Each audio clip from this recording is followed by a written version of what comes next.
My late son's daughter-in-law left her daughter with me just for one day and disappeared for 9 years. When she found out about the inheritance her son had left his granddaughter, she returned with the police, accusing me of kidnapping. But in court, I received an envelope. The judge, shocked, asked, "Does she know?" I replied, "Not yet." Before we continue, please subscribe to the channel and let us know where you are listening in the comments. The doorbell rang at 7:30 on a Tuesday morning, which should have been my first warning. Nobody rings doorbells that early unless they're selling something desperate or delivering bad news. I opened the door expecting a package. Instead, I got 2 police officers and a ghost. "Mr. Harrison?" The older detective, badge reading Rivers, had that careful tone cops use when they think you might run. "We need to talk about your granddaughter, Sophia." Behind them stood Jennifer, my son's widow, the woman who'd vanished 9 years ago like smoke and wind. She had tears streaming down her face, the kind that looked rehearsed in a mirror. I'd spent 40 years as an accountant, learning to spot fraudulent entries in ledgers. Fraudulent tires weren't much different. "My baby," Jennifer sobbed, reaching past the officers like she was auditioning for a drama series. "Where's my baby?" I heard footsteps behind me. Sophia, 13 now and getting ready for school, appeared in the hallway with her backpack. She froze when she saw the woman at the door. "Grandpa?" Her voice was small, uncertain. "Who was that?" Jennifer's performance kicked into high gear. "Sophia? Oh my God, Sophia! Baby, it's me! It's Mommy!" I watched my granddaughter's face. She didn't recognize her own mother. Why would she? Sophia was 4 when Jennifer left. Now she was 13, and the woman at my door was a stranger. "Mr. Harrison," Detective Rivers continued, "there's been a report filed about child abduction. We need to sort this out." I felt something cold settle in my chest.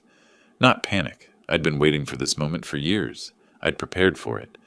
But standing there, watching Jennifer play the grieving mother while Sophia pressed herself against my side, the calculated cruelty of it hit me fresh. "Of course, Detective." I kept my voice level, reasonable. "Please come in. This should be interesting." I let them into my living room, the same room where Sophia had learned to read, where we'd built blanket forts, where she'd cried when she finally understood her mother wasn't coming back. Jennifer walked in like she owned the place, her eyes darting around, cataloging everything, probably calculating value. Old habits. "I've been searching for her for years," Jennifer told the detective, her voice breaking perfectly on cue. "He took her from me. I just went away for a few days, and when I came back, they were gone." I almost laughed. The audacity was impressive, really. If you're going to lie, lie big. She'd learned that somewhere. "Is that so?" I settled into my chair, the one I'd sat in every night reading bedtime stories to the child Jennifer had abandoned. "Detective, I have documentation, legal guardianship papers, court orders, all properly filed with the state of California. Would you like to see them?" The detective's expression shifted slightly. He'd been expecting a kidnapper, maybe a custody dispute. He wasn't expecting paperwork. Jennifer's tears dried up fast. "Those papers are fake. He tricked me. Ma'am," Detective Rivers held up a hand. "Let's slow down. Mr. Harrison, do you have these documents available?" "In my study. Would you like me to get them, or would you prefer to accompany me?" Rivers nodded to his partner, who followed me. Jennifer stayed in the living room with Sophia, trying to approach her. I heard my granddaughter's voice, shaky but firm. "Please don't come near me. I don't know you." That's my girl, I thought. 9 years I'd raised her. 9 years of school plays and piano recitals, and teaching her that she didn't have to accept anyone's claims on her just because they demanded it. In my study, I pulled out the file I'd kept current and organized. Every document, every court filing, every piece of evidence of Jennifer's abandonment. The officer flipped through it with growing comprehension. "This is pretty thorough," he said.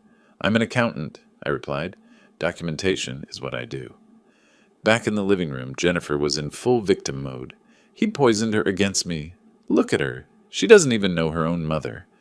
"That's because you left when I was 4, Sophia said quietly. She was scared. I could see it in the way she gripped her backpack straps.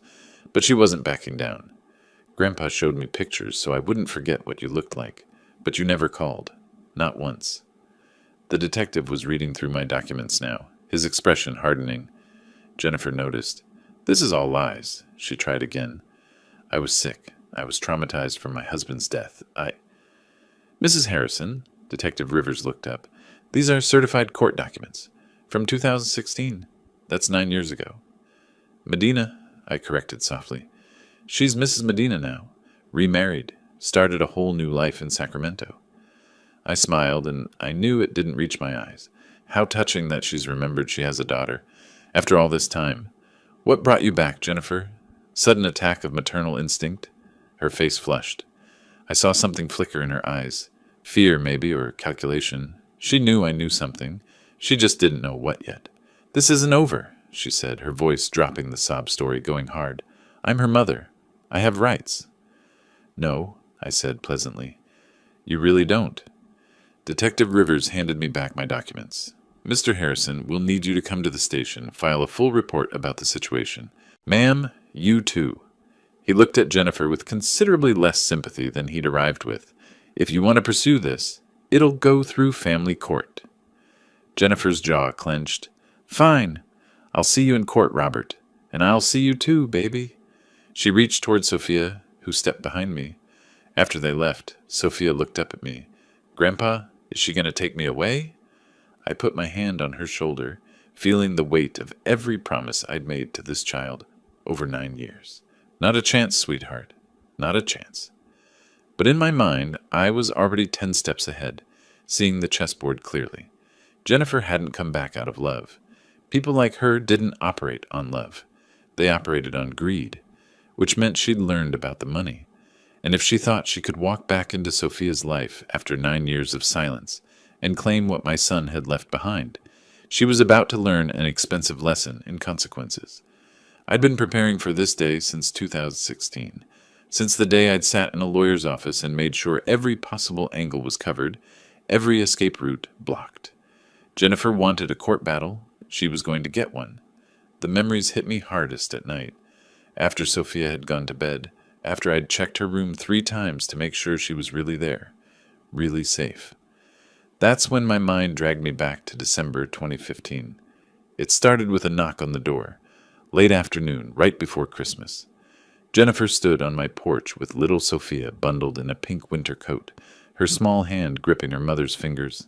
Robert, I'm so sorry to ask this. Jennifer's eyes were red, from crying, I'd thought then. Now I knew better. My aunt in Sacramento is sick, really sick. I need to go see her, but I can't take Sophia. It's just for 1 day, 2 at most. Can you watch her?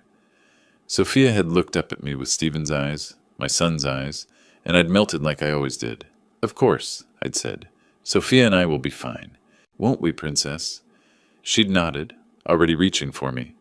Even at 4, she'd loved coming to Grandpa's house. I had cookies and cartoons and endless patience for her questions. Jennifer had hugged her quickly, too quickly, I realized later, and promised to call. I'll be back tomorrow, baby. Be good for Grandpa. That was the last thing she'd said to her daughter for 9 years. Tomorrow came. No Jennifer, no phone call. I tried her cell, straight to voicemail. I called her apartment, disconnected. By day 3, Sophia was asking when Mommy was coming home, and I was running out of gentle lies. Soon, Princess. Mommy's aunt is very sick. She needs to stay a little longer. By day 7, Sophia had stopped asking. By day 14, I'd hired a private investigator. The report came back in January. Jennifer Harrison had moved to Sacramento with a man named Curtis Medina. New apartment, new job, new life. The investigator included photos. Jennifer and Curtis at a restaurant, laughing. Jennifer at a New Year's party, champagne in hand. Jennifer posting on social media about fresh starts and new beginnings. No mention of a daughter. Not one. I'd sat in my study, holding that report, feeling something break and reform inside me. My son Stephen had died 2 years earlier in a car accident, and I'd watched Jennifer struggle with single motherhood. I'd tried to help, paid for childcare, covered bills, gave her space to grieve. But I'd missed the signs. The way she looked at Sophia sometimes, like the child was an anchor she wanted to cut loose. The way she'd talk about her life before, meaning before Stephen died, before Sophia existed. She hadn't left because she was traumatized. She'd left because she wanted to. The hardest part was explaining it to Sophia. She was 4, too young to understand abandonment, too young to understand that her mother had chosen a man over her daughter. "Mommy's not coming back," I'd finally told her in February, holding her while she cried. "But I'm here. I'll always be here, I promise." She'd looked up at me with those eyes, Stephen's eyes, trusting and scared. "Forever?" "Forever," I'd promised, and I'd meant it. I remembered taking her to her first day of kindergarten. Jennifer should have been there. I remembered her first piano recital. Jennifer should have been there. I remembered teaching her to ride a bike, reading her bedtime stories, helping with homework, wiping away tears after playground fights. All the moments Jennifer had traded for a fresh start and a new husband. The transformation from grandson to guardian hadn't been easy. I'd been retired, looking forward to quiet years of fishing and reading. Instead, I got PTA meetings and permission slips, and learning to braid hair from YouTube videos. But somewhere in the chaos of those early months, I'd made a decision. If Jennifer was gone, truly gone, then I needed to make it legal. Protect Sophia. Protect what Stephen had left for his daughter. That's when I'd called the lawyer. Victoria Gray had been practical, efficient, thorough. "You need full legal guardianship," she told me, "but we need to cover all bases. If the mother ever comes back, she could challenge it. What if she voluntarily gives up her rights?" Victoria had raised an eyebrow. "If she'd do that, you'd have an ironclad case." I'd thought about it for a week. Jennifer had made her choice clear by her actions, but I needed it in writing. I needed her to say, on record, that she didn't want her daughter. So I'd had Victoria write a letter, an offer. Come back and be a mother with support and resources, or voluntarily terminate your parental rights and let Sophia have stability. Jennifer had taken option 2 without hesitation. I remembered sitting in the notary's office in June 2016, watching her sign the papers. A psychologist was there, Dr. Helen Stewart, to certify Jennifer understood what she was doing. "You're sure about this?" Dr. Stewart had asked her. Jennifer hadn't even blinked. "I'm not ready to be a mother. I never was. Robert can give her a better life." She'd signed her name, Jennifer Marie Torres.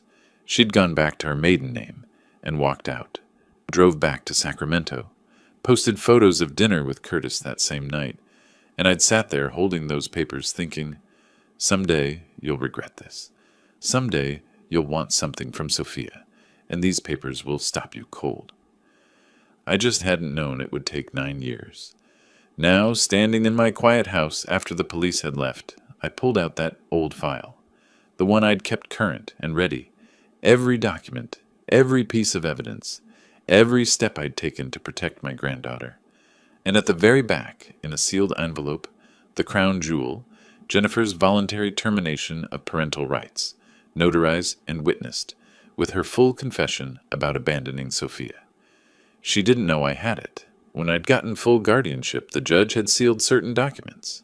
Jennifer had probably forgotten she'd even signed them, too eager to get back to her new life. But I remembered everything. In my 40 years as an accountant, I'd learned that the most powerful weapon in any dispute wasn't aggression. It was documentation. Paper trails, evidence, the boring, meticulous work of recording every transaction, every event, every truth. Jennifer had chosen emotion over evidence, drama over documentation. It was going to cost her everything. I looked at Sophia's closed bedroom door, my granddaughter, my responsibility, the child I'd raised from age 4 to 13, through tears and laughter, through scraped knees and school projects, through every milestone Jennifer had missed. Jennifer thought she could come back now, after 9 years of silence, because she'd heard about the trust fund. Let her try. I'd spent 9 years preparing for this possibility. 9 years documenting every moment, every decision, every proof that Sophia was mine to protect. Jennifer wanted a court battle over custody and money. Fine. But she was walking into a trap, 9 years in the making, and she didn't even know it. I smiled in the darkness of my study, feeling that cold satisfaction settle in my bones. "Come on then, Jennifer," I whispered. "Let's play this out. Let's see what happens when greed meets preparation." The chess pieces were in position. The board was set. and I was 10 moves ahead. February 2016. Victoria Gray's law office smelled like leather and old paper, the kind of smell that made you think about contracts and consequences. She sat across from me, reading through the private investigator's report for the third time, her reading glasses perched on her nose. "This is damning," she said finally. "A mother who abandons her child and starts a new life, 500 miles away. But Robert, you need to understand. Family court can be unpredictable. Judges sometimes believe in second chances." "I don't want chances," I told her. "I want certainty. I want Sophia protected. Legally. Permanently." Victoria leaned back in her chair. "Then we need to be methodical. Document everything. Every missed call. Every birthday Jennifer forgot. Every moment she chose her new life over her daughter." Methodical. Now that was a word I understood. I'd spent 40 years as an accountant, turning chaos into order, transforming messy receipts and scattered transactions into clean, undeniable ledgers. This wasn't so different. Jennifer's abandonment was just another set of facts that needed proper documentation. I started with phone records. My carrier gave me detailed logs going back to December. 0 incoming calls from Jennifer's number. I'd tried calling her 17 times in January alone. All went to voicemail. 17 attempts to reach a mother about her daughter. 17 times she couldn't be bothered to answer. I documented each one. Date, time, duration. The accountant in me found it almost soothing, building this evidence trail brick by brick. Next, I talked to neighbors. Mrs. Patterson from next door had watched Jennifer leave that December afternoon. "She had 2 suitcases," Mrs. Patterson told me. "Seemed like a lot for visiting a sick aunt for a day or two." I remember thinking that at the time. "Did she seem upset? Worried about her aunt?" Mrs. Patterson shook her head. "Honestly, she seemed relieved, like someone heading on vacation, not to a sickbed." I wrote it all down, got her to sign a witness statement. The private investigator's report was the centerpiece. Photos of Jennifer and Curtis at restaurants, their body language showing a couple deep in the honeymoon phase. Social media posts. Jennifer had been careless there. "Starting fresh," she'd written on New Year's Day. Sometimes you have to leave the past behind to find your future. The past. She meant Sophia. My granddaughter was the past to be left behind. I sat in my study one night, spreading all the evidence across my desk like pieces of a puzzle. Phone records, witness statements, investigator's report, financial records showing I'd been covering all of Sophia's expenses since December, with no contribution from Jennifer. The picture was clear.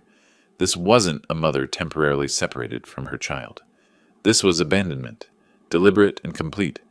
But Victoria had warned me. Courts favor reunification. Even if Jennifer abandoned Sophia, a judge might give her a chance to come back, to try again. That's what kept me awake at night.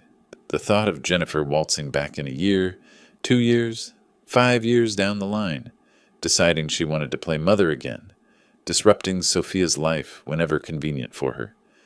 I needed something permanent, something that would stop Jennifer from ever using Sophia as a pawn. That's when the idea came to me. If Jennifer wanted to abandon Sophia, let her do it officially, completely, irrevocably. I called Victoria. What if Jennifer voluntarily terminated her parental rights? There was a long pause. That would be ideal for you. But Robert, most parents won't do that. It's permanent.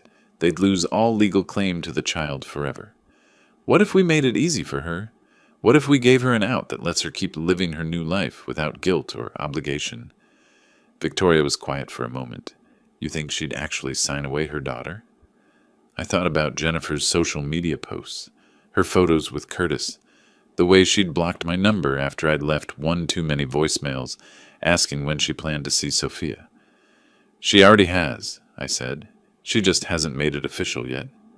We drafted a letter, professional, non-accusatory, laying out 2 clear options: return to San Diego and resume parental responsibilities with support and resources provided, or voluntarily terminate parental rights and allow Sophia stability with a permanent guardian.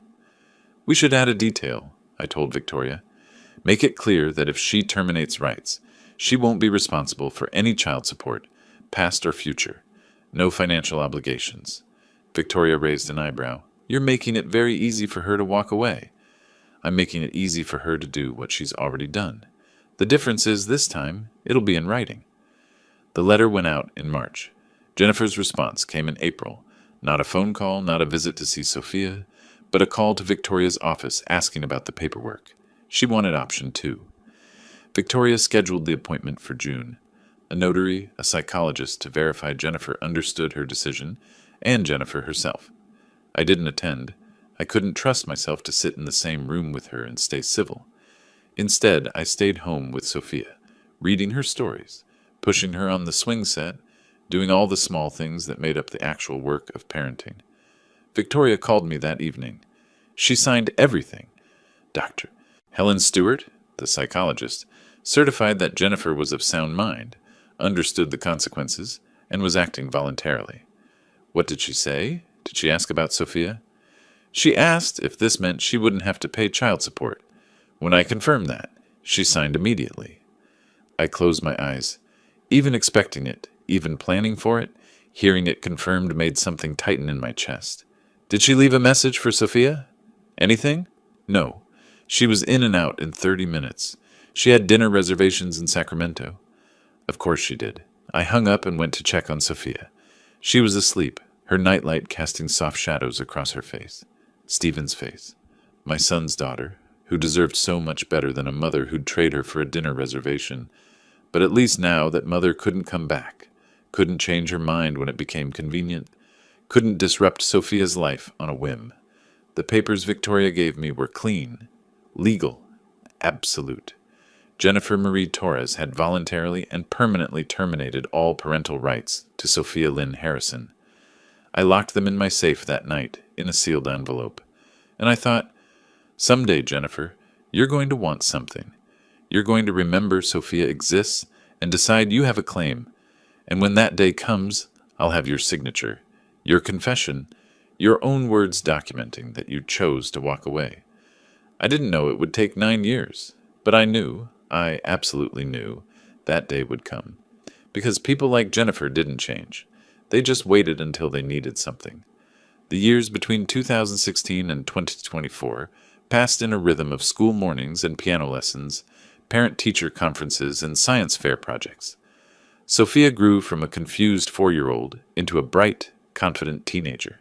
She called me Grandpa until she was 7, then started calling me Dad. I never corrected her. Life was good, better than good, but I never forgot Jennifer's signature in that sealed envelope. I never forgot what Victoria had said. People sometimes come back when they think there's something to gain. So I prepared. First, the trust fund. Stephen had life insurance, $500,000 that came to Sophia. I added another $150,000 from my retirement savings.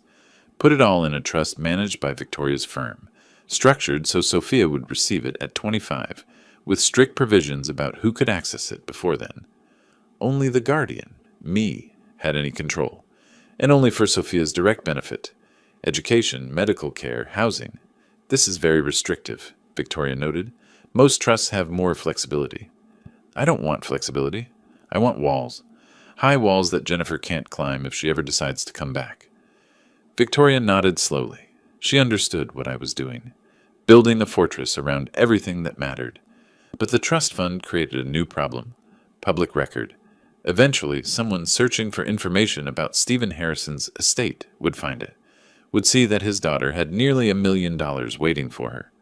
I need an early warning system, I told Victoria in 2019. If anyone makes inquiries about Sophia's finances or Stephen's estate, I want to know immediately. She set it up through her firm. They flagged Sophia's name, Stephen's name, any searches or requests that came through official channels. If someone hires a lawyer to look into the estate, we'll get notification. Perfect. It seemed paranoid, maybe. But accountants aren't paranoid. We're prepared. We anticipate problems before they happen. The years rolled on. Sophia made honor roll. Started piano. She had talent, real talent, the kind that made her teacher suggest advanced competitions. I drove her to lessons twice a week, sat through recitals, helped her memorize pieces. She had friends over for sleepovers. I learned to make pancakes in shapes, to braid hair properly, to navigate the complex social dynamics of teenage girls. Sometimes I'd wake at night, imagining Jennifer showing up at the door, demanding her daughter back. In these nightmares, judges were sympathetic. Every mother deserves a second chance, dream judges would say. But then I'd remember the envelope in my safe, Jennifer's signature, her own words, "I'm not ready to be a mother. I voluntarily terminate all parental rights." No judge could overturn that. Jennifer had given away her second chance voluntarily, in front of a psychologist and a notary. Still, I kept my documentation current. Every school report card got filed.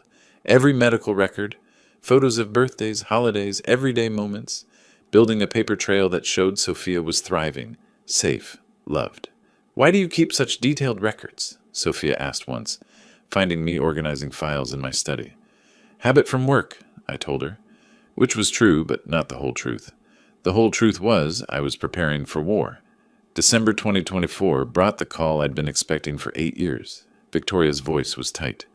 "Robert, we got a flag on the monitoring system. Someone made an inquiry about Stephen Harrison's estate last week." My hand tightened on the phone. "Who?" "The request came through a lawyer's office in Sacramento, Martin and Associates.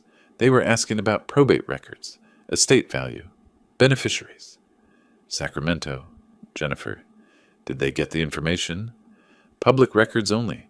They'd know Stephen had life insurance, that there was a trust established for his minor daughter, but not the amount or specific details without a court order.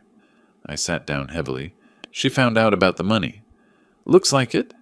"Robert, you should prepare yourself. If she comes back—" "When she comes back," I corrected. "It's not if anymore."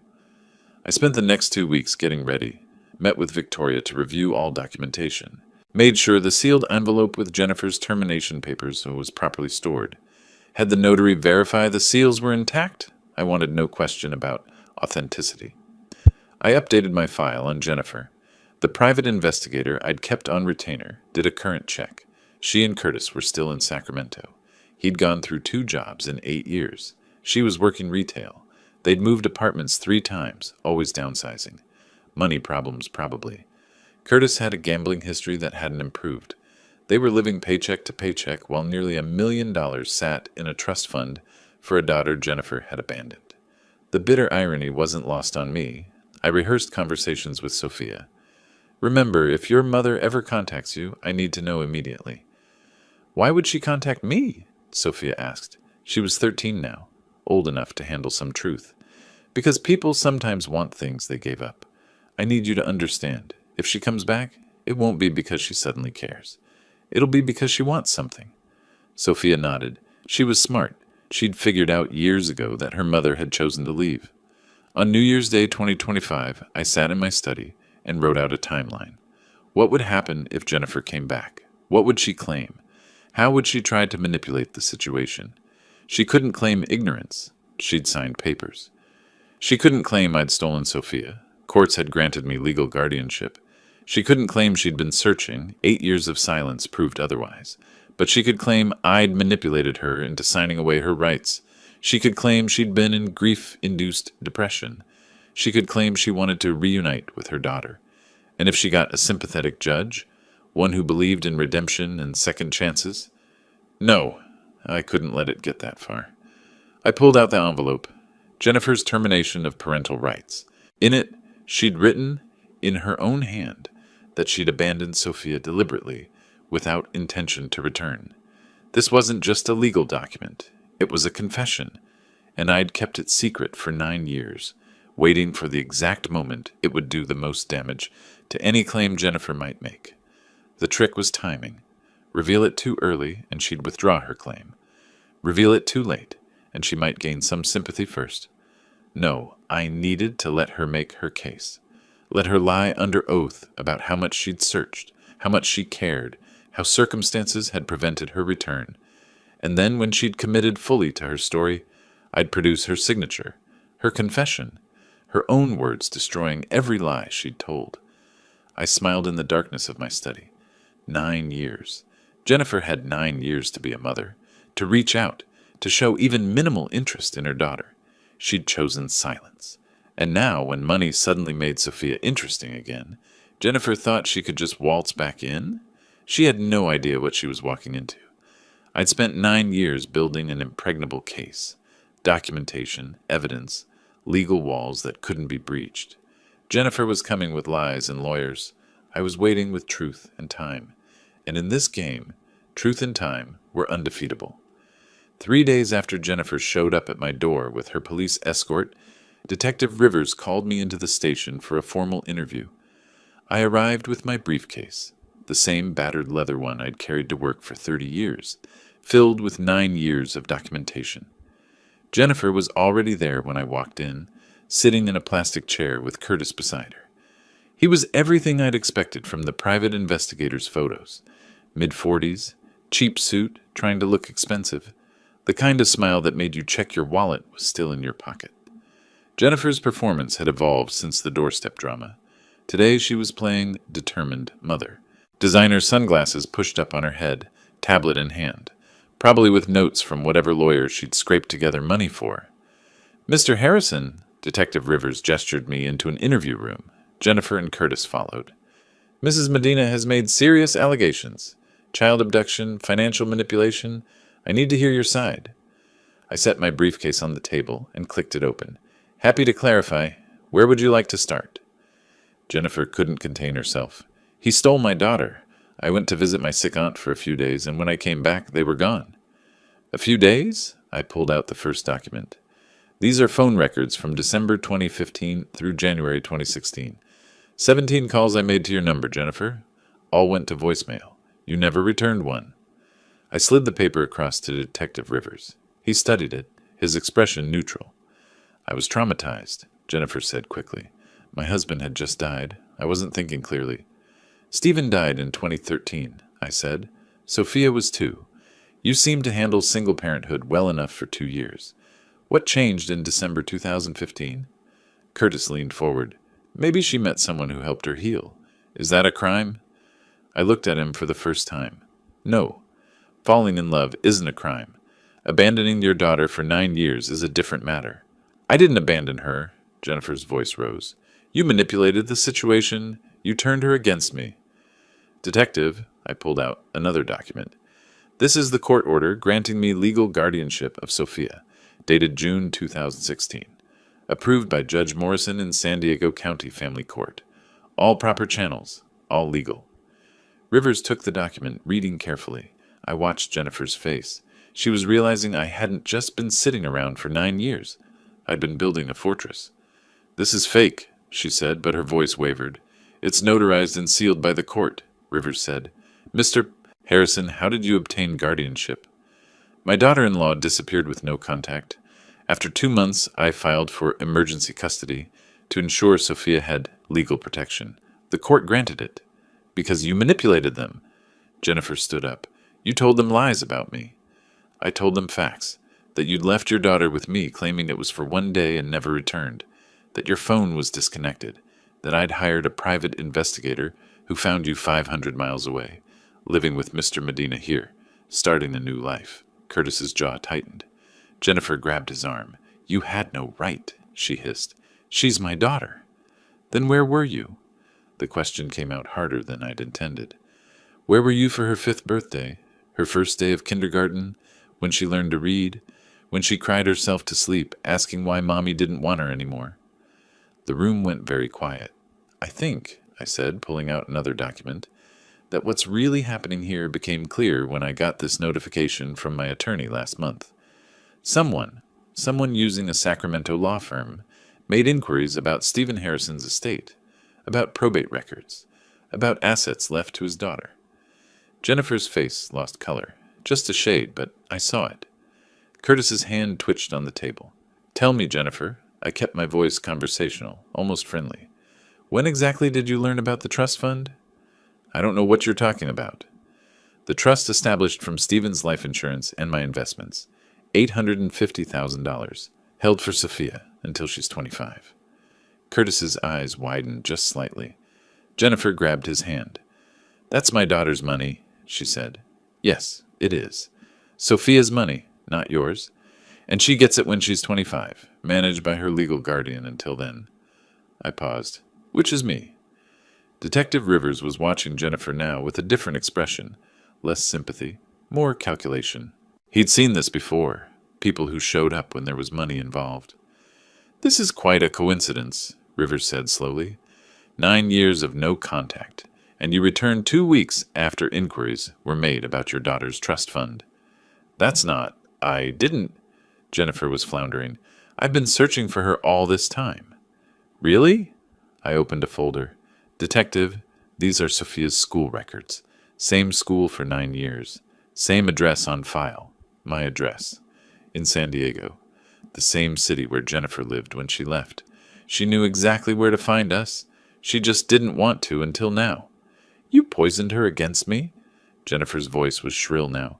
That's why she doesn't recognize me. She doesn't recognize you because she was 4 years old when you left, and you're a stranger to her now. Children don't remember people who disappear from their lives for 9 years. I want my daughter back. Jennifer was crying now, but they weren't the pretty tears from my doorstep. These were angry, desperate. I have rights. Actually, I said quietly, you don't. Rivers looked at me. Explain. I have documentation, additional documentation beyond the guardianship order, but I'd prefer to present it in court, before a judge, where it can be properly examined. I smiled at Jennifer. It wasn't a kind smile. I think we all deserve our day in court. Don't you agree, Jennifer? She stared at me, and I saw the first flicker of real fear in her eyes. She was beginning to understand she'd walked into something she couldn't control. Curtis stood up. Come on, Jennifer. We don't have to listen to this. Actually, Rivers said, I need to complete this interview. But Mr. Harrison, you're right. This needs to go before a judge. I'll file my report and recommend a family court hearing. As Jennifer and Curtis left, she turned back to me. You'll pay for this. I don't know what you think you have, but I'm her mother. Are you? I asked. When did you last act like one? The door closed behind them. Rivers looked at me. You want to tell me what documentation you're holding back? In court, I said. But, Detective, I've spent 9 years preparing for this day. I knew she'd come back eventually. People like Jennifer always do when there's something to gain. He nodded slowly. For what it's worth, that little girl at your house looked happy, healthy, loved. That woman looks like someone who just found out her lottery ticket might be fake. Interesting comparison, I said, standing and closing my briefcase. Very interesting indeed. February brought cold rain to San Diego and Jennifer to family court. She'd upgraded lawyers, probably maxed out a credit card for this one. He was younger, aggressive, with that hungry look of someone desperate for a win. I sat with Victoria Gray at the defendant's table. Sophia sat beside me, gripping my hand so tight I could feel her pulse. You okay, sweetheart? I whispered. Is she going to take me away? Not a chance. Jennifer's lawyer, his name was Richard Burke, I'd looked him up, stood to make his opening statement. He paced like he thought he was in a TV courtroom drama. Your Honor, this is a tragic case of parental alienation and legal manipulation. My client, Jennifer Medina, temporarily left her daughter with her grandfather while dealing with grief and trauma from losing her husband. When she returned, she found her father-in-law had manipulated the system to steal legal custody. Judge Harold Mitchell, 60-something with tired eyes that had seen every family tragedy imaginable, listened without expression. Burke continued, warming to his theme. Mrs. Medina was not in a mental state to fight a custody battle in 2016. She was grieving, alone, struggling to survive, and Mr. Harrison took advantage of that vulnerability to permanently separate a mother from her child. It was a good story. If I hadn't lived through the reality, I might have believed it myself. She has spent years trying to find her daughter, trying to rebuild her life so she could provide a proper home. And now, after all this time, she's finally in a position to be the mother Sophia deserves. Burke sat down, satisfied. Jennifer dabbed at her eyes with a tissue. Curtis, sitting behind her, tried to look supportive. Judge Mitchell turned to Victoria. Ms. Gray? Victoria stood. She didn't pace. She just looked at the judge with the calm certainty of someone holding 4 aces. Your Honor, Mr. Harrison obtained legal guardianship through proper channels in 2016. He has raised his granddaughter for 9 years. She's an honor student, takes piano lessons, is in therapy to deal with abandonment trauma from her mother's disappearance. She's thriving. She was stolen, Jennifer burst out. Burke grabbed her arm, but she shook him off. He poisoned her against me. He took my child and turned her into someone who doesn't even know her own mother. Judge Mitchell raised a hand. Mrs. Medina, you'll have a chance to testify. Right now, I want to hear counsel. Victoria continued as if there'd been no interruption. The guardianship was granted because Mrs. Medina, then Mrs. Harrison, abandoned her 4-year-old daughter without contact for months. She has not attempted contact in 9 years. No phone calls, no letters, no birthday cards, nothing. Because he hid them from me. Mrs. Medina, Judge Mitchell's voice went cold. One more outburst and you'll wait outside. Do you understand? She subsided, but her face was flushed with anger. Burke was whispering urgently in her ear. The testimony began. Burke called Jennifer first. She told her story well, I had to admit. The grief, the trauma, the temporary separation that became permanent when I manipulated the court. She cried at the right moments, talked about how much she'd missed her daughter. And when did you discover where Sophia was? Burke asked. Careful, I thought. This is where it gets tricky. Recently, Jennifer said, I'd been searching, but Mr. Harrison had hidden them well. Hidden them in the same house where you left your daughter? I murmured to Victoria. At the same address you had for years? Victoria's lips twitched. Burke moved to his closing theme. Your Honor, every child deserves their mother. Mrs. Medina has made mistakes, but she's ready now to be the parent Sophia needs. We ask that custody be returned to her, with Mr. Harrison receiving visitation rights. Sophia's hand tightened on mine. I squeezed back. Judge Mitchell looked at the documents Burke had submitted. Then he looked at Victoria. Mrs. Gray, your client wishes to respond? He does, Your Honor. I stood up, reached into my briefcase, pulled out the brown envelope I'd kept sealed for 9 years. Your Honor, I'd like to submit additional evidence.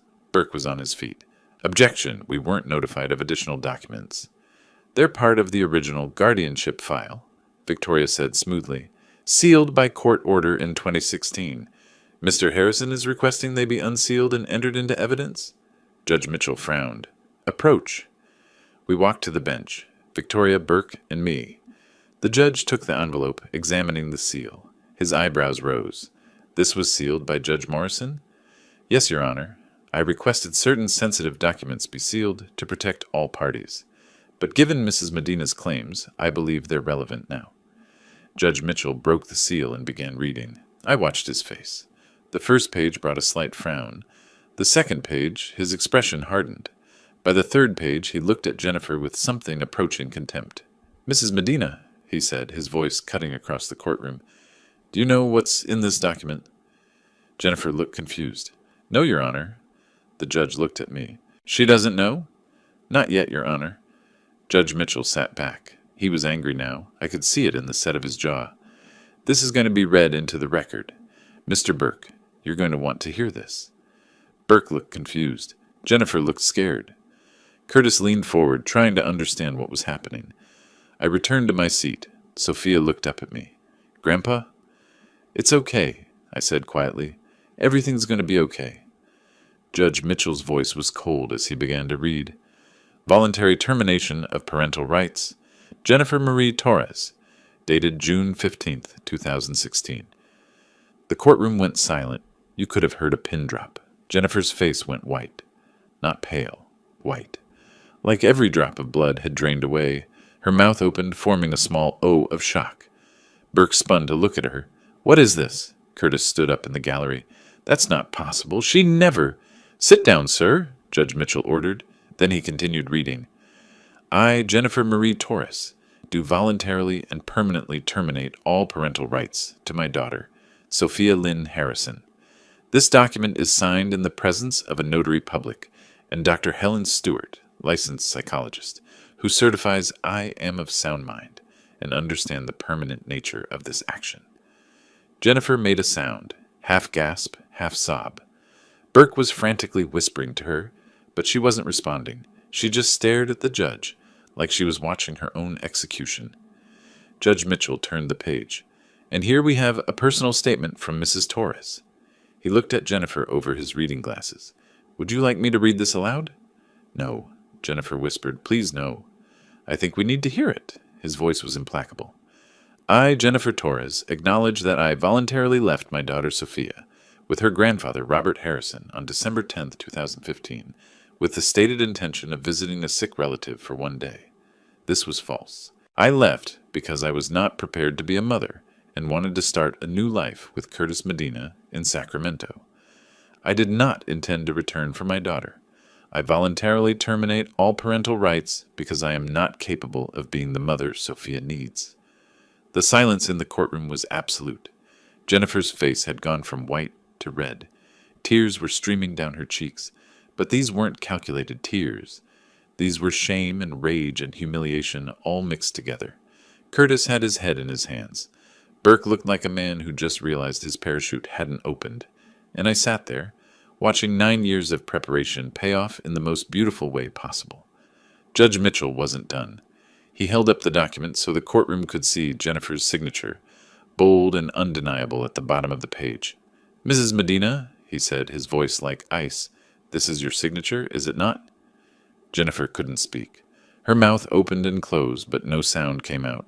She looked like someone who just watched their entire world collapse in slow motion. Burke tried to recover. "Your Honor, we need time to examine this document, to verify its authenticity. My client was clearly not in her right mind when your client signed this in the presence of a licensed psychologist who certified her mental competency." Judge Mitchell flipped to another page. "Dr. Helen Stewart. Is Dr. Stewart available?" Victoria stood. "She's in the hallway, Your Honor. We anticipated she might be needed." Of course we did. 9 years of preparation meant anticipating everything. The bailiff brought Dr. Stewart in. She was in her 60s now, gray hair pulled back in a professional bun, carrying a leather folder that probably contained her own records of that day. "Dr. Stewart," Judge Mitchell said, "do you recognize this document?" She took it, studied it, nodded. "Yes, Your Honor. I was present when Mrs. Medina, signed this voluntary termination in June 2016. And can you describe her mental state at the time?" "She was completely lucid, calm actually. She understood exactly what she was signing and what it meant. I asked her multiple times if she was certain, if she understood this was permanent. She said yes each time." Jennifer made a sound, half sob, half protest. Curtis had his arm around her shoulders, but he looked like he wanted to bolt from the courtroom. "Did she appear coerced in any way?" Judge Mitchell asked. "Not at all. Mr. Harrison wasn't even present for the signing. It was just Mrs. Torres, myself, the notary, and her attorney at the time, Ms. Gray, who had explained everything thoroughly." Burke was frantically scribbling notes. "Your Honor, depression can manifest as calm acceptance. My client had lost her husband. 2.5 years earlier," I said quietly. Everyone turned to look at me. "Stephen died in 2013. This document was signed in 2016. And if I may, Your Honor?" Judge Mitchell nodded. I stood up. Time to twist the knife just a little deeper. Jennifer didn't just sign the termination papers. She also provided a detailed timeline of her actions. Would the court like to hear it? Jennifer's face went from white to gray. Burke was shaking his head frantically at her, but it was too late. The judge was already looking at the next page. "December 10th, 2015, Judge Mitchell read, "I left Sophia with Robert, claiming I needed to visit a sick aunt in Sacramento. This was false. I had already met Curtis Medina and planned to start a new life with him. December 11th, I moved into Curtis's apartment in Sacramento. December 15th, I blocked Robert's number because his calls were inconvenient. December 25th, Christmas Day, I did not contact my daughter." The courtroom was silent except for Jennifer's quiet crying. "January through May 2016, the judge continued, I made no attempt to contact my daughter or inquire about her welfare. When Mr. Harrison's attorney contacted me with the termination papers, I was relieved to have a legal way to end my parental obligations." Burke stood up.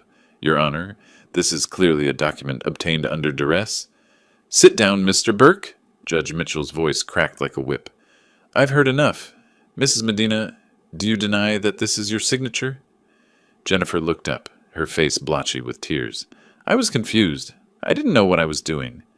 "Dr. Stewart has testified you were completely competent. The notary certified your identity. You signed in the presence of your own attorney."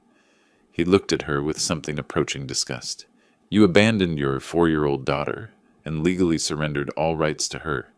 And now, 9 years later, after you discovered she has a trust fund worth $850,000, you suddenly want to be a mother again? That's not... I didn't... Jennifer was falling apart. I love my daughter. You don't even know her. Sophia's voice was small but clear. She was standing now, still holding my hand. You don't know my favorite color. You don't know what grade I'm in. You don't know anything about me. Jennifer turned to look at her daughter. Baby, Don't call me that. I'm not your baby. I haven't been your baby since I was 4 years old. The courtroom was absolutely still. Even Burke had no response to that.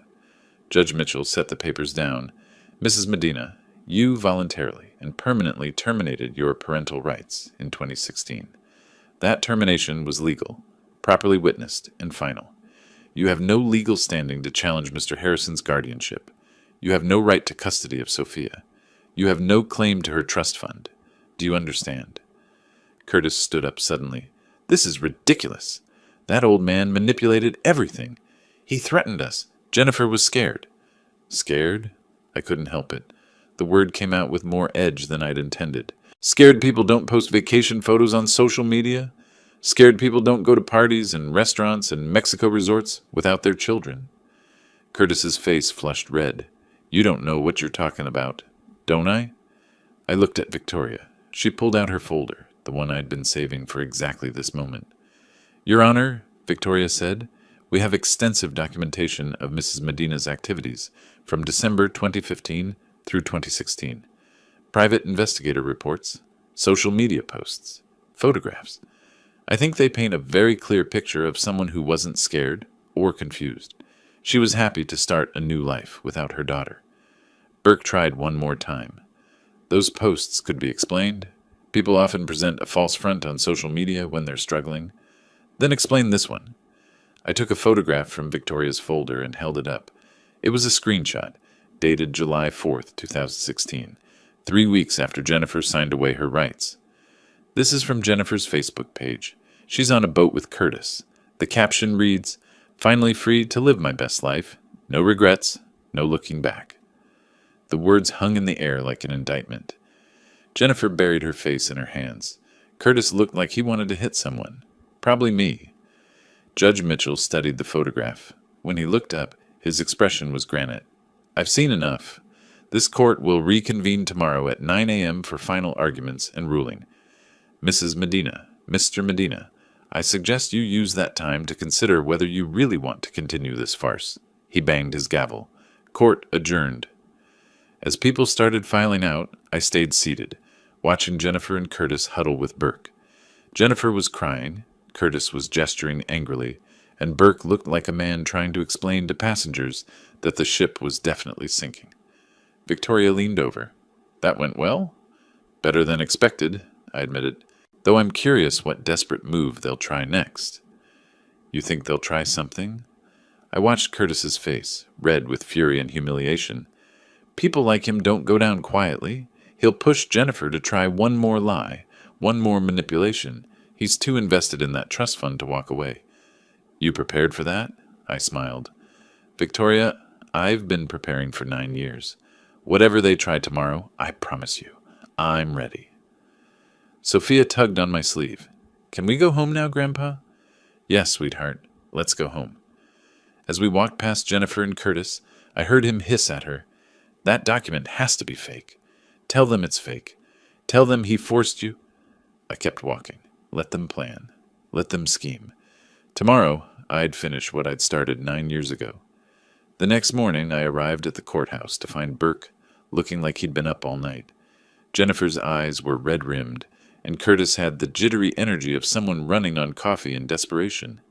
They'd cooked up something. I could tell by the way they kept whispering to each other, by the stack of papers Burke was clutching like a lifeline. When court reconvened, Burke stood with renewed confidence. Whatever Hail Mary they'd planned, he believed in it. Your Honor, after yesterday's revelations, my client spent the night confronting some very painful memories.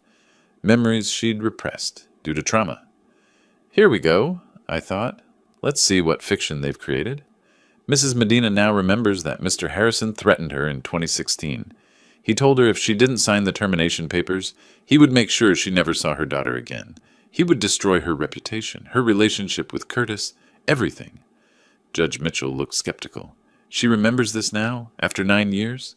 Trauma can cause memory suppression, Your Honor, but yesterday's stress brought it all back. Burke pulled out his papers. We also have evidence that Mr. Harrison has been financially controlling. The trust fund he established? He's the sole administrator. Sophia can't access any of it without his permission. That's not protection. That's control. I glanced at Victoria. She looked unimpressed. And furthermore, Burke was warming up now, we have testimony from Curtis Medina about Mr. Harrison's behavior. Curtis, please stand. Curtis stood, trying to look respectable. He'd upgraded from yesterday's cheap suit to something slightly less cheap. Tell the court what happened when you tried to contact Mr. Harrison about Jennifer seeing Sophia. Curtis cleared his throat. I called him in 2023. Jennifer had been in therapy, working through her issues, and wanted to reconnect with her daughter. Harrison told me, and I quote, Jennifer made her choice. She signed papers. Tell her to stay away, or there would be consequences. It was a good lie, specific enough to sound real, vague enough to be hard to disprove. Is this true, Mr. Harrison? Judge Mitchell asked. I stood up. No, Your Honor. I received no call from Mr. Medina in 2023 or any other year. I'd be happy to provide my phone records going back 9 years if the court requests them. Burke jumped in. Phone records can be manipulated. By a retired accountant with no technical expertise? I smiled. Your Honor, I kept records because that's what I do. Every document, every communication, every expense related to Sophia's care. If Mr. Medina called, there'd be a record. There isn't one because the call never happened. Curtis's face flushed. Maybe it was 2022 or 2021. I don't remember exactly. But you remembered the exact quote? Victoria stood now. Mr. Medina, isn't it true you've never contacted Mr. Harrison about anything until you and Mrs. Medina showed up with police last month? Curtis was floundering. Burke tried to redirect. The point is, Your Honor, that Mr. Harrison has systematically isolated Sophia from her mother by following a court order that her mother voluntarily signed. I kept my voice calm, reasonable. Your Honor, if I may address the trust fund concern? Judge Mitchell nodded. The trust is structured to protect Sophia's inheritance until she's mature enough to manage it responsibly. Age 25. This is completely standard for trusts of this size. I'm the administrator because I'm her legal guardian. But the trust has strict provisions. I can only use funds for Sophia's direct benefit. Education, medical care, housing. Every expenditure is documented and reviewable by the court. He could be stealing from it, Jennifer burst out. How do we know he's not? Annual audits, Victoria said, pulling out yet another folder. Conducted by an independent accounting firm. Every penny accounted for. Would you like to review them, Your Honor? Burke was looking desperate now. What about the claim that Harrison threatened my client into signing the termination? Dr. Stewart testified yesterday that I wasn't even present when Jennifer signed, I said. How exactly did I threaten her? Through his lawyer, Jennifer stood up. Victoria Gray told me if I didn't sign, you'd make sure I lost everything. You'd tell Curtis about... She stopped abruptly. About what? Judge Mitchell leaned forward. Tell Curtis about what, Mrs. Medina? Jennifer looked trapped. She'd almost said something she shouldn't have. Nothing. I just meant he threatened to ruin my new relationship. By doing what? I asked. By telling Curtis the truth. That you'd abandoned your 4-year-old daughter. Was that the threat, Jennifer? That your new boyfriend might learn who you really are? The courtroom went quiet. Victoria pulled out another document. Your Honor, we have the letter Mr. Harrison sent to Mrs. Medina through our office in 2016. Would you like to read it? She handed it to the judge. He read it silently, then looked at Jennifer with barely concealed contempt. This letter offers 2 options. Return to San Diego and resume parental responsibilities with support provided, or voluntarily terminate rights. There's no threat, no coercion, just 2 clear choices. You chose option 2, Mrs. Medina. Burke tried again. Your Honor, my client was not in a mental state to make that choice. Stop. Judge Mitchell held up his hand. I've heard enough of this. Mr. Burke, your client signed legal documents witnessed by a psychologist, a notary, and an attorney. She then disappeared for 9 years without a single attempt to contact her daughter. Now she claims she was threatened, but her only evidence is recovered memories that conveniently appeared yesterday? This is insulting to the court's intelligence. Your Honor, I said enough. The judge's voice was final. Mrs. Medina, did you or did you not voluntarily sign the termination of parental rights? Jennifer looked at Curtis, at Burke, at the floor.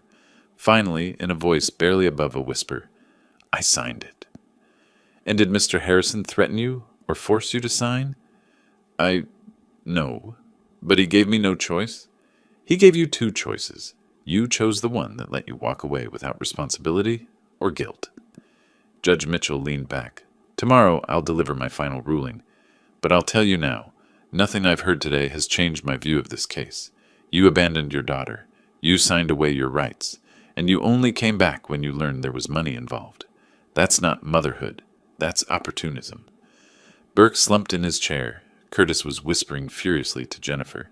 And Jennifer was crying again. But these weren't tears of sadness. These were tears of rage and frustration and the bitter recognition that her scheme had failed. I sat back, Sophia's hand still in mine, and felt something close to satisfaction. They'd tried their counterattack. They'd lied, manipulated, invented threats, and recovered memories, and every single lie had shattered against the wall of documentation I'd spent 9 years building. Tomorrow would bring the final verdict. But really, the battle was already over. Jennifer had lost the moment she signed those papers in 2016. She just hadn't known it until now. After the morning's failed counterattack, Judge Mitchell called a brief recess. When we returned, he looked at Sophia with a gentler expression than he'd shown anyone else in this courtroom. Sophia, he said, I'd like to speak with you privately in my chambers. Would that be all right? Sophia looked at me. I squeezed her hand. It's okay. Just tell him the truth. She nodded and followed the judge and the bailiff out of the courtroom. Jennifer half stood like she might follow, but Judge Mitchell's look stopped her cold. The 20 minutes they were gone felt like hours. Curtis kept whispering to Jennifer. Burke was reviewing his notes, probably trying to figure out if there was any move left to make. Victoria sat calmly beside me, but I could see the slight tension in her shoulders. I knew what Sophia would say. We'd never rehearsed it, never coached her, but I knew my granddaughter. She was honest, clear-headed, and after 9 years with me, she understood exactly what Jennifer's sudden appearance meant. When the door opened and Sophia came back, her eyes were a little red, but her expression was determined. Judge Mitchell's face had hardened into something approaching granite. Thank you, Sophia, he said gently. You can sit with your grandfather now. She came back to me, and I put my arm around her shoulders. She leaned into me slightly, and I felt her trembling just a bit. Mrs. Medina, Mr. Medina, Judge Mitchell began, and his tone could have frozen water. I've just had a very illuminating conversation with your daughter. Jennifer's face went pale. Curtis stopped fidgeting with his wedding ring. Sophia has made it very clear where she wishes to live. She referred to Mr. Harrison as the only person who never left me. She described 9 years of stability, love, and support. She told me about her school, her piano lessons, her therapy sessions to deal with abandonment trauma from her mother's disappearance. Jennifer made a small sound. Curtis reached for her hand, but she pulled away. She also, Judge Mitchell continued, his voice dropping to something dangerous, told me about an encounter that occurred last week. Apparently, Mrs. Medina, you, accidentally, ran into Sophia outside her school. Jennifer's eyes widened. I saw the moment she realized where this was going. During this encounter, Mr. Medina asked Sophia, and I quote, "How much money did your father leave you?" The courtroom went absolutely silent. Curtis's face drained of color. His mouth opened, forming words that wouldn't come. Jennifer grabbed his arm, but he shook her off, standing up. That's not... She's lying. I never... Sit down, Mr. Medina. Judge Mitchell's voice cracked like a whip. Sophia has no reason to lie. You, on the other hand, have 850,000 reasons. Curtis sat down heavily. His hands were shaking. Jennifer was crying again, but these tears were different. These were the tears of someone watching their scheme implode in real time. Your Honor, Burke tried weakly, children can misunderstand. Sophia is 13 years old and extremely articulate. She described the conversation in detail, including your client's exact words. She also mentioned that Mrs. Medina told her, "You'll understand when you're older that family is important," which Sophia interpreted, correctly I believe, as meaning the money is important. I sat there watching them fall apart and felt something close to vindication.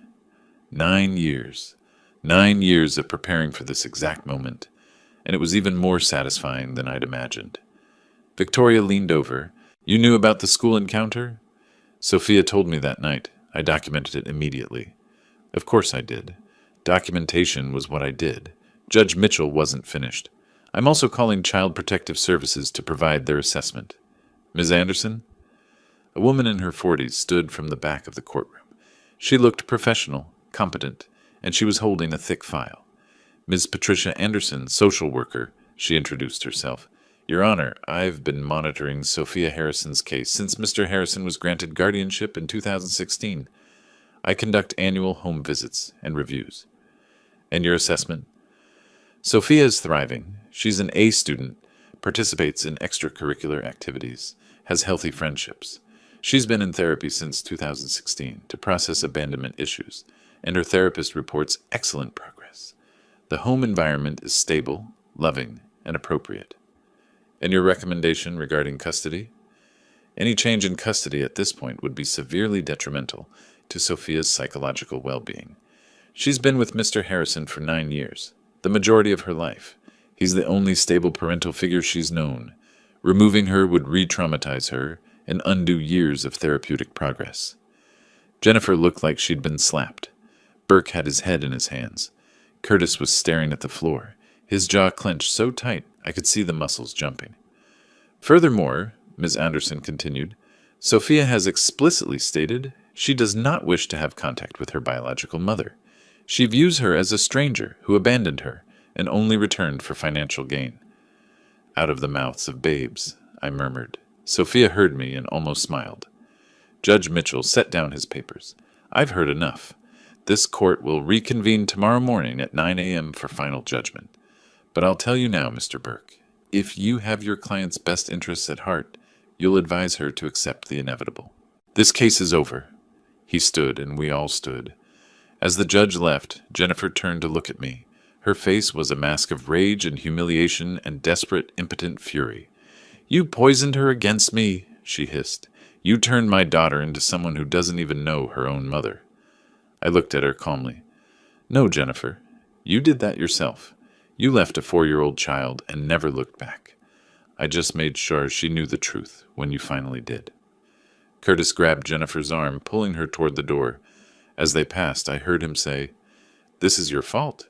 You said it would be easy money. You said he was just an old man." The door closed behind them. Victoria packed up her briefcase. "Well, that went well." "Better than expected," I agreed. Sophia looked up at me. "Grandpa, was I okay? Did I do all right?" I hugged her. "You were perfect, sweetheart. Absolutely perfect." And she was. She'd told the truth, simply and clearly, and that truth had been the final nail in Jennifer's coffin.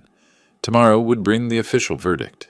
But really, the battle had been won the moment Jennifer signed those papers 9 years ago. She just hadn't known it until now. The next morning, March 3rd, 2025, the courtroom was packed. Word had gotten out about the case, the abandoned daughter, the returned mother, the trust fund. Even the court reporter looked more alert than usual. Jennifer and Curtis arrived separately from Burke. They weren't speaking to each other. Curtis's face was haggard, like he'd been up all night. Jennifer looked hollowed out, her makeup unable to hide the dark circles under her eyes. Judge Mitchell entered, and we all stood. When he sat, there was no preamble. "I've reviewed all evidence, testimony, and documentation in this case. I'm ready to deliver my judgment." The courtroom held its collective breath. Jennifer Medina, formerly Jennifer Harrison, voluntarily and legally terminated her parental rights to Sophia Lynn Harrison in June 2016. This termination was witnessed, notarized, and certified by a licensed psychologist. It was done with full knowledge and consent. California law is clear. Such terminations are permanent and irrevocable absent extreme circumstances such as fraud or coercion, No such circumstances exist here. Jennifer's hands were clenched so tight her knuckles were white. Mrs. Medina's claim that she was threatened or coerced is contradicted by every piece of evidence. Dr. Stewart's testimony confirms she was competent and willing. The written statement she provided details her deliberate abandonment of her daughter. Her own social media posts from 2016 celebrate her freedom and new life. Burke started to stand, but Judge Mitchell waved him down. Furthermore, Mrs. Medina made no attempt to contact her daughter for 9 years. No calls, no letters, no birthday cards, no child support. She only returned when she learned of a substantial trust fund. This timing is not coincidental. It is damning. Curtis was staring at the floor. Jennifer was crying silently, but there was anger in those tears, not remorse. Robert Harrison has raised Sophia for 9 years. He obtained legal guardianship through proper channels. He has provided a stable, loving home. Sophia is thriving academically, socially, and emotionally. She has explicitly stated her wish to remain with her grandfather, whom she considers her true parent. Judge Mitchell looked directly at Jennifer. Mrs. Medina, you made your choice in 2016. You chose freedom over responsibility. You chose a new relationship over your daughter. You signed documents making that choice legal and permanent. You do not get to reverse that decision 9 years later because it has become financially convenient. Jennifer's face was crimson now, not with embarrassment but with rage. She looked like she wanted to scream, to throw something, to lash out. Curtis had his head in his hands. Therefore, this court's ruling is as follows. Robert Harrison's guardianship of Sophia Lynn Harrison is confirmed and will remain in effect until Sophia reaches the age of 18. Jennifer Medina's parental rights remain permanently terminated. She is prohibited from any contact with Sophia without Sophia's written consent after Sophia turns 18. He paused, and I could see something almost like satisfaction cross his face. Additionally, given the frivolous and bad faith nature of this custody claim, I am ordering Jennifer Medina and Curtis Medina, jointly and severally, to pay Mr. Harrison's legal fees in the amount of $15,000. Payment is due within 90 days. Curtis's head snapped up. 15,000. We don't have... Then I suggest you find it, Mr. Medina. You filed false kidnapping charges, wasted the court's time and police resources, and attempted to manipulate the legal system for financial gain. There are consequences for such actions. Jennifer stood up suddenly, her chair scraping back. This isn't fair. She's my daughter. I have rights. You had rights, Judge Mitchell said coldly. You signed them away. Court is adjourned. The gavel came down with a sound like a gunshot. For a moment, nobody moved. Then Jennifer let out a sound somewhere between a sob and a scream. Curtis grabbed her arm, pulling her toward the exit, but she jerked away from him. This is your fault, she snarled at him. You said we'd get the money. You said it would be easy. Me? You're the one who abandoned your kid. They were still fighting as they left the courtroom. Burke followed them, looking like a man who knew his invoice would never be paid. Detective Rivers, who'd been sitting in the back, approached me. He looked apologetic. Mr. Harrison, I want to apologize for showing up at your door with those accusations. You were doing your job, Detective. I shook his hand. But now you know the truth. He nodded. For what it's worth, that little girl is lucky to have you. I'm the lucky one, I said, and I meant it. Victoria was smiling as she packed up. 9 years of preparation, worth it? Every single day. We walked out of the courthouse into bright California sunshine. Sophia held my hand, squinting in the light. Is it really over? She asked. It's really over. She can't come back? She can't come back. Sophia was quiet for a moment. Then she looked up at me. Grandpa, thank you. Thank you for never leaving me. I squeezed her hand. I never will, sweetheart. Never. As we walked to the car, I saw Jennifer and Curtis in the parking lot, still arguing. She was crying. He was gesturing angrily. Their scheme had failed.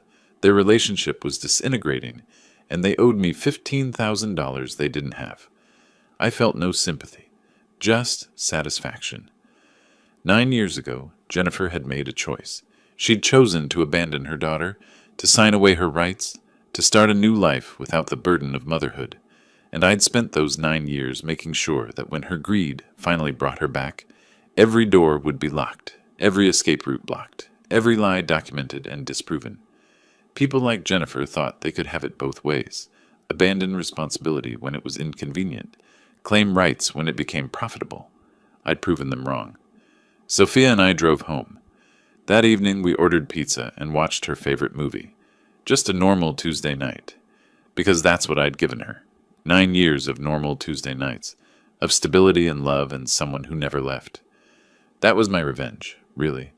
Not the courtroom victory, not the legal fees, not even Jennifer's humiliation. My revenge was raising her daughter better than she ever could have. My revenge was Sophia calling me dad. My revenge was 9 years of memories Jennifer would never have. She'd signed away her daughter for a fresh start and dinner reservations. I'd turned that daughter into someone amazing. And that was justice. If you like this story, please like this video, subscribe to the channel, and share your impressions of this story in the comments. To listen to the next story, click on the box on the left. Thank you for watching.